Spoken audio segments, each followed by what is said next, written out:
A very good morning, class 9 students. This is a new revision video for you today. I'm sharing.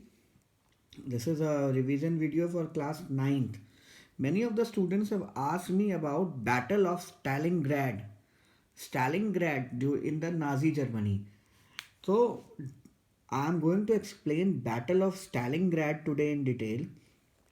Actually, when World War Two was going on, there were many battles fought in between. So there was a battle that became very fatal, means dangerous for Germany, and this was the Battle of Stalingrad. How this battle became dangerous and fatal for Germany is I am going to explain. You can read out here. Hitler signed a non-aggression pact with Russia in 1939 AD. Hitler signed a pact with Russia that they will not fight. But Hitler did not do what he signed. He violated the Treaty of Versailles. So, in this way, he also did not follow his pact with Russia.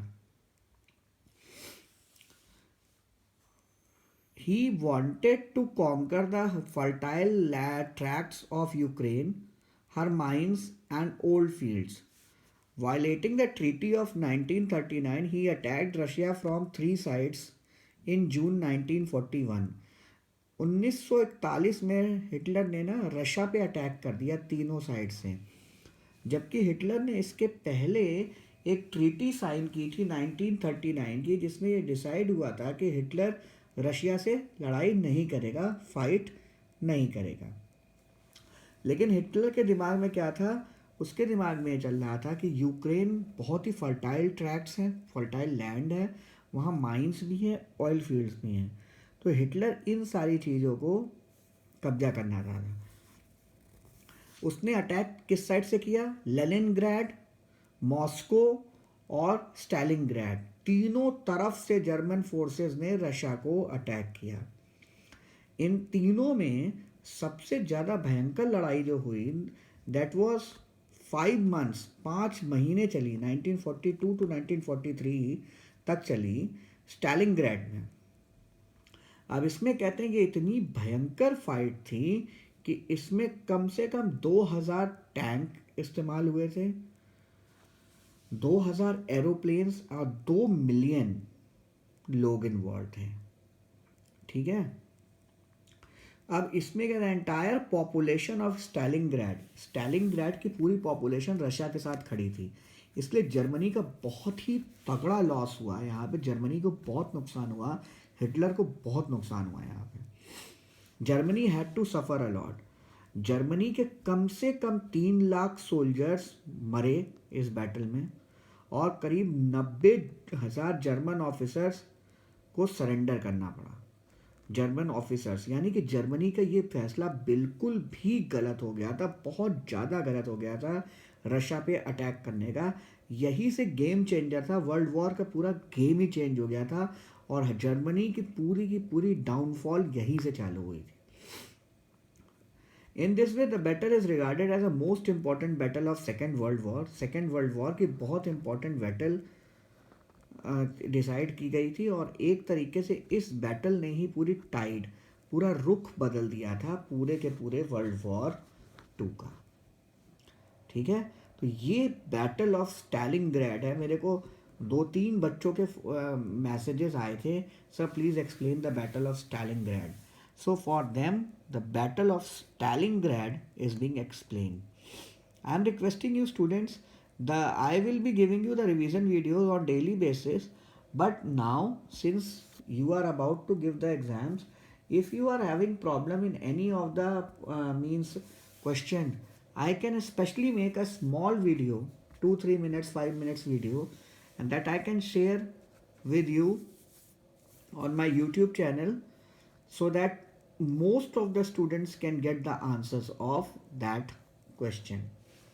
अब इससे पहले कुछ questions और भी हैं इसको Nazism के. Some of the students have asked me about how did Nazi people और Nazi party tried to control the Germany or the people of Germany. So I am giving you point by point explanation of this. After becoming the dictator in 1934, Hitler captured all the powers. He set up a strong central government. Democracy उसने ख़त्म कर दी थी.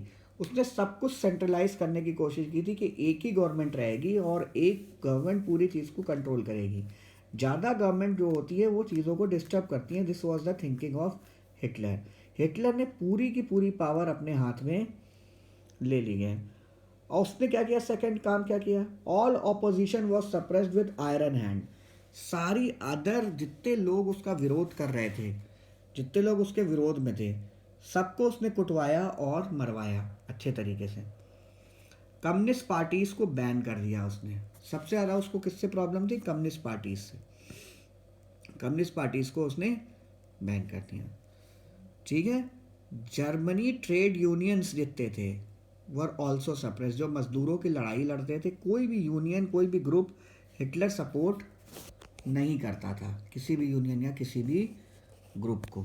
Okay, उसने ban कराया. Germany was a state police state. He set a network of spies throughout the country to keep an eye on the opposite. वो जासूसी करवाता था लोगों की. एक उसके दिमाग में था कि मैं, कोई भी मेरे खिलाफ हो, इससे पहले ही मेरे को पता चल जाए और मैं उन सब को मार पीट के दबा के ठीक कर दूं. तो थर्ड उसने क्या कंट्रोल किया, उसने सब पे जितने भी ऑपोजिशन थे, कम्युनिस्ट थे, सोशलिस्ट थे, सब पे अपने जासूस लगा दिए, सब पे निगाह रखने लगे. फोर्थ उसने क्या किया, the Nazi party and Hitler showed their dislike for the Jews. अब ये सबको पता है कि उन्होंने ज्यूज को जिंदा जलवा दिया था. They were held responsible for the defeat of Germany in the war. ठीक है, ज्यूज को वो गद्दार समझते थे. Activities of the Jews were banned by law. उन्होंने ज्यूज के खिलाफ ही लॉ ले आ दिया. Majority of them were forced to leave Germany. ये सब चीज़ें. Radio, newspaper, press, magazine, book, theatres were all controlled and supervise by the government. उसने क्या किया, हिटलर ने रेडियो, मैगजीन, थिएटर, बुक, सब सरकार की तारीफ दिखाएंगे तो चलेंगे, सरकार के खिलाफ कोई बोलेगा तो नहीं चलेगा. जैसे आजकल तुम देख रहे हो, लोग मीडिया पे इल्ज़ाम लगाते रहते हैं कि media is going against the people and is supporting the government. इससे भी वर्स्ट रूप था, इससे भी वर्स्ट थिंग देखने को मिली थी at the time of Nazi Germany. Nazism ने सपोर्टर्स ऑफ नाजीइज्म पैदा करना चालू किया.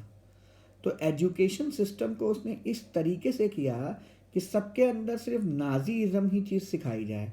प्रिंसिपल्स ऑफ नाजीइज्म उसने कहा कि स्कूलों में हमारे हिसाब से पढ़ाओ, हम नाजी आइडियोलॉजी ही करते हैं, नाजी के तरीके से रहना, दिखाना करना, नाजीइज्म के प्रिंसिपल को फॉलो करना, हिटलर को फॉलो करना, हिटलर को ग्रेट लीडर मानना, हिटलर की तारीफ़ें करना. अगर ये बच्चे, these things will be taught to students from the early age, they will never be out of.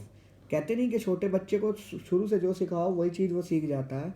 तो उन्होंने कहा कि हमें अपने साथ के लोग रखने हैं तो हमें यही चीज़ पढ़वानी पड़ेगी. ठीक है. एक और उसने काम किया, religion was also brought under the state control since churches could be a possible source of opposition. उसने लगा कि चर्चेज में कहीं मेरे खिलाफ लोगों को ट्रेनिंग ना दी जाए, तो उसने कहा कि सारे रिलीजन हम ही फॉलो कराएंगे, सब सेंट्रल गवर्नमेंट से फॉलो होंगे, जितने रिलीजियस प्रोग्राम्स होंगे उनको सेंट्रल गवर्नमेंट कंट्रोल करेगी, और अगर कोई नहीं मानता तो we will fix them, we are going to sue them, we are going to beat them. So these were many things.